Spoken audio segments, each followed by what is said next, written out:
안녕하세요. 심리 읽어주는 남자 A준입니다. 오늘 제가 여러분들에게 소개해드릴 컨텐츠는요, 요즘 굉장히 유튜버들의 죄송합니다 영상이 많이 올라오고 있습니다. 그래서 유튜버들의 죄송합니다 라고 하는 영상이 과연 진심일까, 진정성 있는 사과였을까, 이것을 제가 심리학적으로 풀어보는 시간을 지금부터 가져보도록 하겠습니다. 요즘에 뒷광고라고 하죠. 어떤 협찬을 받고 자기가 돈으로 산 것 마냥 이런 영상을 올려서 광고를 표기를 하지 않았다, 그래서 이런 것들이 터져서 뒷광고 때문에 죄송합니다 영상이 많이 올라온 것을 제가 봤습니다. 그래서 여기서 하나 되게 독특했던 것 중에 하나는, 어떠한 유튜버의 죄송합니다 영상은 진정성 있는 사과였다, 안타깝다, 이런 식의 어떤 반응을 보이셨고요. 어떤 유튜버는 진정성 있는 사과처럼 보였지만 시청자로 하여금 오히려 더 반감을 사는 이러한 현상이 왜 일어나는 것일까? 그래서 오늘 사과에 대한 진정성, 죄송합니다에 대한 어떤 진심, 이런 것들을 심리학적으로 좀 풀어봤습니다.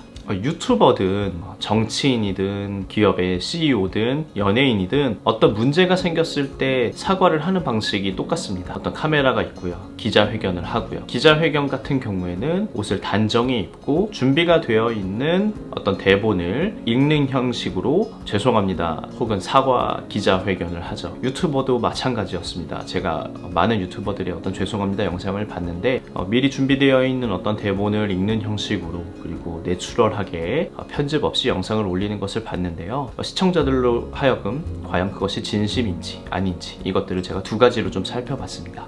첫 번째는요, 일단 사과, 진정성 있는 죄송합니다 라고 하는 영상이 되고 사람들이 그것을 공감하고 이해하려면 기본적으로는 행동과 실천이 기반이 되어야 합니다. 그러니까 다시 말하면, 내가 어떤 날 이러이러해서 이러한 일들이 있었습니다 라고 팩트를 당연히 알려주는 것은 기본이고요. 그 다음에 이러한 것 때문에 제가 굉장히 죄송합니다, 사과드리겠습니다, 미안합니다 라고 이야기하는 것도 당연합니다. 그런데 한 가지가 빠져 있어요. 이 한 가지가 뭐냐면 행동 실천이에요. 그러니까 이런 사건 때문에 내가 당신들한테 죄송하고 여러분들에게 사죄합니다 라고 이야기했으면 앞으로 어떤 방식으로 어떻게 하겠습니다, 이러한 말이 빠져 있다는 말이죠. 진정성 있는 사과는 행동과 실천, 그러니까 앞으로의 행동과 실천이 필요하다라는 이야기일 수 있어요. 그런데 욕을 먹는 유튜버의 어떤 죄송합니다 영상을 봤을 때는 죄송합니다 라고만 이야기하고 있습니다.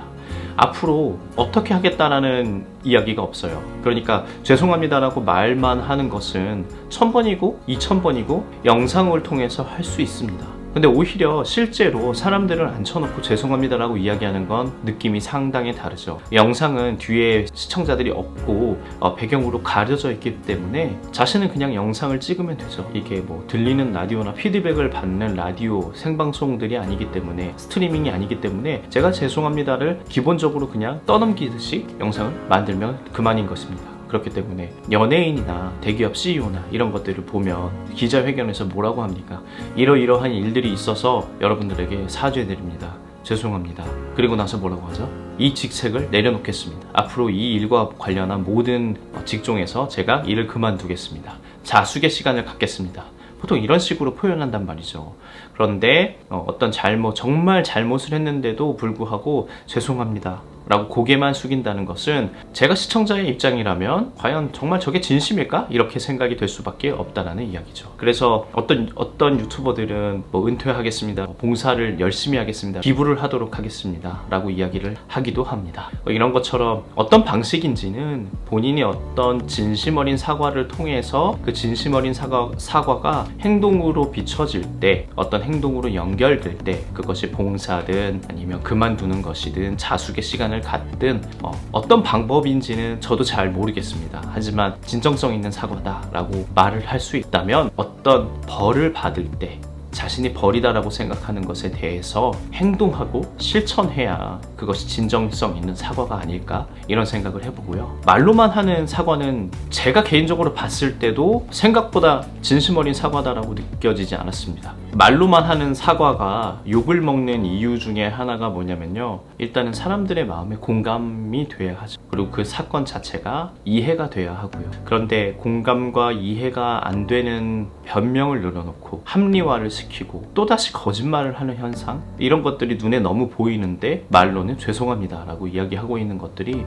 조금은 안타까웠습니다. 그래서 저것은 진심 어린 사과 같지 않은데 라는 생각이 드는 어떤 유튜버들도 있었고, 그냥 사과 영상, 제가 말씀드린 것처럼 행동 실천이 동반되지 않았는데도 진심 어린 사과다, 표정이나 공감이나 자신의 어떤 말투에서 시청자의 이해를 이끌어내려고 하는 유튜버들도 있었습니다. 그래서 그런 것들이 정말 진정성 있는 사과다, 저는 이렇게 느꼈고요. 우리가 심리적으로 위안을 얻거나 어떤 사과에서 용서를 해준다라고 할 때 공감이나 이해, 어떤 말투, 표정, 이런 것들이 정말 진심으로 내가 상대방에게 사과해야겠다라고 본인이 그렇게 느껴진다면, 제가 말한 행동이나 실천, 앞으로 어떻게 하겠다, 이러한 것들 없이도 죄송합니다 만으로도 우리 시청자들이 충분히 사과 잘 받았습니다, 이렇게 표현할 수 있지 않을까, 진심 어린 사과였습니다 라고 생각하지 않을까, 이런 생각을 해보고요. 유튜버들이 죄송합니다 영상을 찍으면서 제가 봤던 것들 중에 하나가 초심을 잃었습니다, 앞으로 초심을 잃지 않겠습니다 라고 이런 이야기들을 많이 했었는데, 유튜브를 하고 있는 입장으로서 유튜브를 시작한 지 지금 한 6개월 정도 돼가는 것 같습니다. 그래서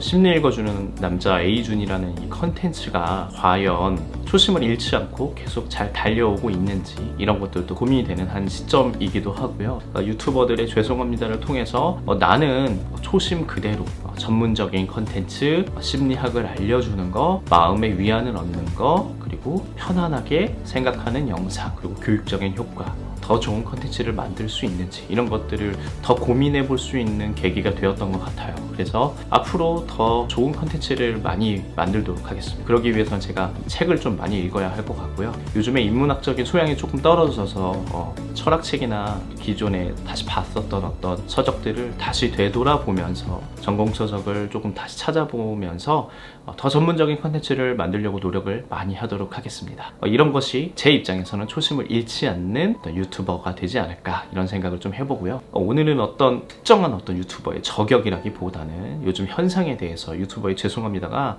어떤 사람은 진정성이 있고 어떤 사람은 진정성이 없는데 그것이 과연 무엇 때문일까, 이런 것들을 좀 살펴봤습니다. 그래서 사과할 때 행동이나 실천이 굉장히 중요하다. 그거보다 더 중요한 것은 심리학적으로 공감을 이끌어내는 거, 그 다음에 이해를 시키는 거, 표정, 몸짓, 말투가 정말 상대방에게 진심 어린 사과를 하고 있다라면 자연스럽게 뿜어져 나오지 않을까, 이런 생각을 좀 해봅니다. 그래서 오늘은 사실은 어떤 영상에 도움을 드린다라기보다는 제 푸념거리를 좀 이야기한 것 같아요. 그리고 초심을 잃지 말자라고 여러분들에게 이렇게 이야기하는 시간이 아니었나 싶습니다. 그래서 오늘 영상도 이렇게 잘 봐주셨다면 구독과 좋아요 부탁드립니다. 다음에 더 전문적이고 더 알차고 인문학적인 소양을 다 갖춘 후에 좋은 영상 더 많이 만들도록 하겠습니다. 감사합니다.